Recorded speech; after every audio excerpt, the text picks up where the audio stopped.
April 24, 2023. This is the S&P 500 E-Futures Mini on the ThinkOrSwim platform 2000 tick chart. You can look down at the bottom in the descriptions. You can see the timestamps of where I thought I saw setups and where I took my trades.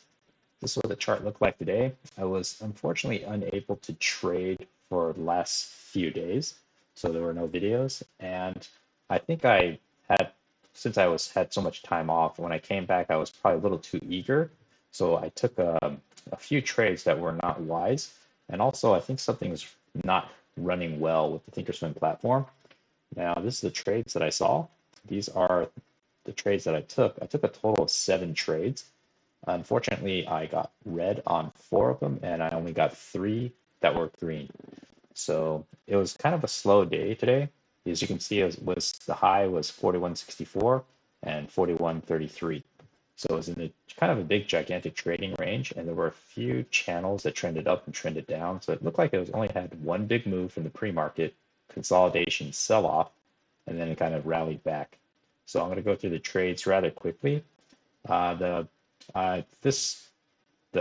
charts that you're seeing, the trades that I took, are currently on the paper trader, and I've noticed that ThinkOrSwim actually, when I compare this paper trader tick chart against actual real live data, even though they're on no delay in the real-time data printing, there was actually some discrepancies, like the candles and the range weren't the same. So even though if you trade on the paper trader on the simulator at ThinkOrSwim, you're not going to actually get the true market data, because a couple days ago, and I've been tracking it pretty carefully, the highs and lows of the day were off by several ticks, as well as the candle formation. For the most part, I would say they're correct about maybe 90, 95 to 99% of the time, but every so often something's a little bit glitchy. So I don't like that. I'll be exploring probably trading on NinjaTrader, because I know a lot of professional traders that trade the e-futures usually trade on NinjaTrader. So I think I'll be swapping over to that. And I'll still be trading on ThinkOrSwim, but just with stocks and with real money, not the paper trader. So let's get into trades today. Here's a pre-market. Pre-market volume was kind of low today, as well as volatility was, volume just wasn't there today. So I saw the sell-off, then it comes back up. And right now it's fitting within this range. I didn't see a good, clean second entry setup. It consolidates, and the first entry that I see is right here. So actually I counted this as one grouping, and I have an issue with always wondering, because this is technically a new high. This candle is actually slightly lower than this one. So technically you could say this is a new high, first entry long. Actually, the new high is over here. But I said, okay, this is actually a first entry long, and then potentially a second entry long here. But sometimes I group them together and I count this as one, and this would be a first entry long. So in this case, I need to be consistent with my rules, and I wasn't. So I actually counted this as a new high, first entry long, second entry long, and then a failure here. So I took this trade. Unfortunately, I didn't consider that this could potentially be at the bottom of the trading range. So I was already getting pretty close. So right here, I got stopped out because it didn't give me my 2-point profit that I was chasing after, and it stopped me out right here. It did form a lower high here, but even then, this is kind of counter trend to the overall bullish bias. So it wouldn't have been safe to even take this lower high, because this lower high didn't form very clean as well. Then prices continue moving. I saw this as a potential fail breakout. So I counted this as a new low, first entry short. This is a second entry short.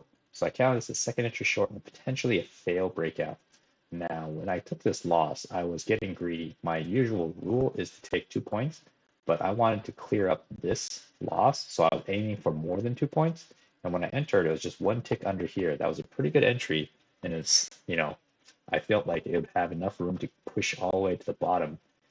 And in hindsight, I wasn't as ambitious and greedy trying to just wipe up this one trade in one go, plus get some profit. I would have been able to do it because there's 2 points here available, but I think I had almost 3 points that I was asking for.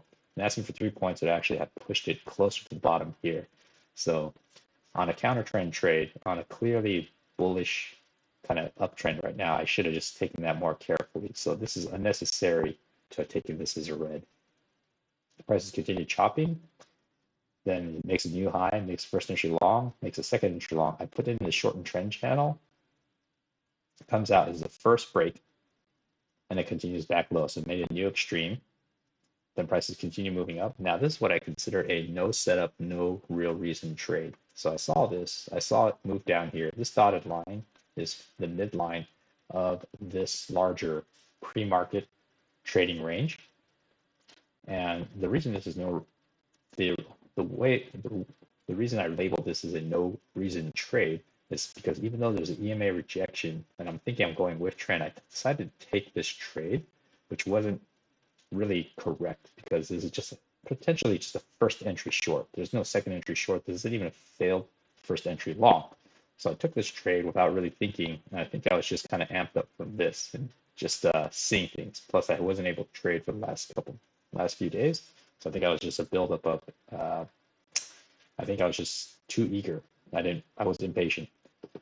I unfortunately got stopped out here because I took a short and I got stopped out here. And then this is where the true second entry short shows up. So if you have first entry short, second entry short, this is a pretty decent signal bar. And when you see this, unfortunately, it closed right at the EMA. So it's hard to know right now if the trend is going to come up or if it's going to bounce off the midline. However, the price has already moved back past 50%. So it already did a 50% retracement. So to believe it's just going to be a correction and continue back up is more likely going to be a full-on reversal. But I saw it, I didn't take the trade, and it looked like it would have worked out. And then I do see a failed second entry short here because I counted this first entry short, second entry short, and I thought if it breaks above this candle, it's going to be a failed second entry short. I failed second entry short, but what confused me was this is potentially also a first entry short, second entry short, and a confirmation of a lower high. But I was already long here.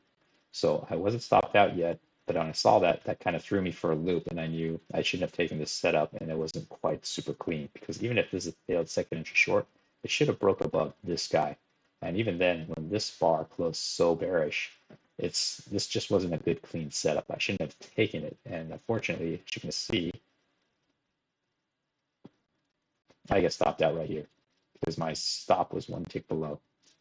So 4 trades in a row right now. I should have walked away, but I, just wanted to see if I could get back, and I decided I was just going to keep trading. Then I do see a failed second entry long. So what happened is I counted this as a new high, first entry long. This is where the second entry long is made. And in hindsight, this took too long for the failure to occur. So even though technically, if it ticks one tick below here, that is a failed second entry long, but these legs aren't very clean. It looks like it's only one leg down, 2 legs down, and then 1 leg up, and a second leg up. So this is kind of far. It should have been set up closer. It would have been a better trade. But with this terrible trade, I'm thinking it's bearish now. So I went ahead and shorted, and I was rewarded for this crappy setup, which is not the best. I should have just left it alone because this is inevitably going to lead to bad habits.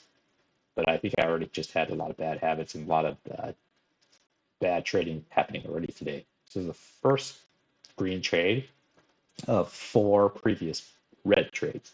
And I also see a lower high, but this lower high, this lower high is closing at the lows here. There's not much room to move out. And same thing with this trade. I really shouldn't have taken it because this is the most recent low, and it made a newer lower here. To take this trade is a little risky just because it doesn't have much room to get out. And I was fortunate to actually get out. And when this lower high showed up, even though it confirms technically this terrible looking second entry long failure, it's not worthwhile taking because there's not much room to keep going down again. So I was in the trade. I was fortunate to get out with a profit. And I do see this. I saw this channel going down at this point.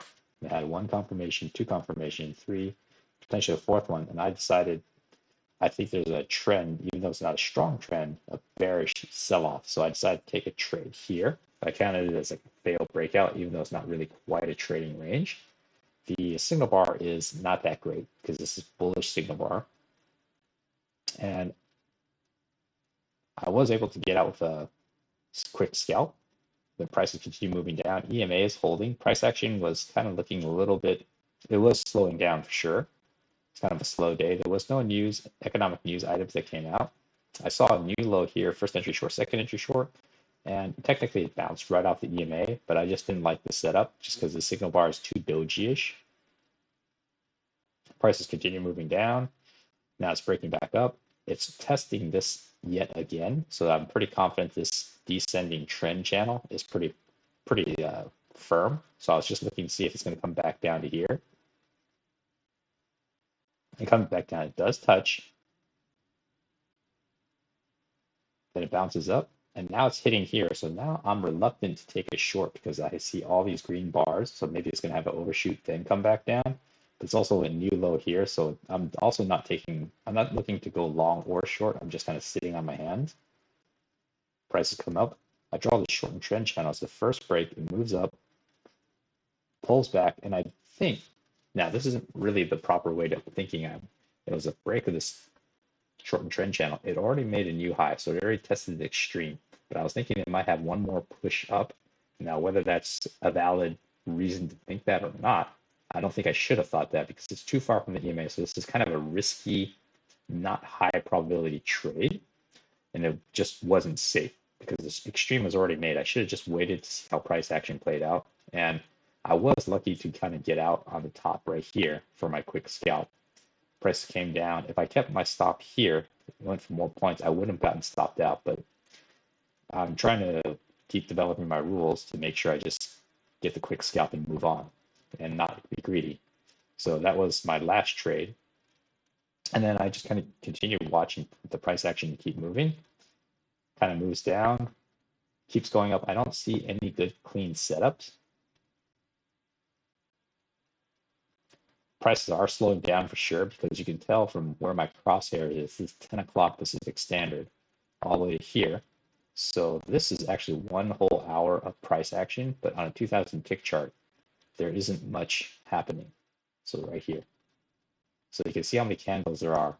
There's not much. So it doesn't mean there aren't any trades, but just hasn't, it would take a while for each of these candles to find 2000 ticks and close. Prices continue moving up. I did see a triple top here, but they're too close together to really consider a triple top, maybe a double top, because even though these two, 1, 2, 3, be a triple top, I considered it more of a double top. Prices continue moving down. I saw one leg down, push up, and the second leg down, but I didn't really see any clean second entries. Then prices for sure are really slow now because this is from 11 o'clock all the way to about 12. I don't see any good clean setups. Prices are really choppy now. I don't see anything safe to take. And then it just kind of moves it into the close. So not the best trading day today. I should have been more patient, especially coming back from a break, and my mind wasn't perfectly set. So this review is just more beneficial for me to kind of log and archive. But definitely, there was no real, there's no particular trade that I'm proud of, and several that I, in hindsight, and also at the time after I took them, knew that they weren't the best setups. So hopefully that was helpful. It's helpful for me to kind of log and just kind of keep track of my trading progress.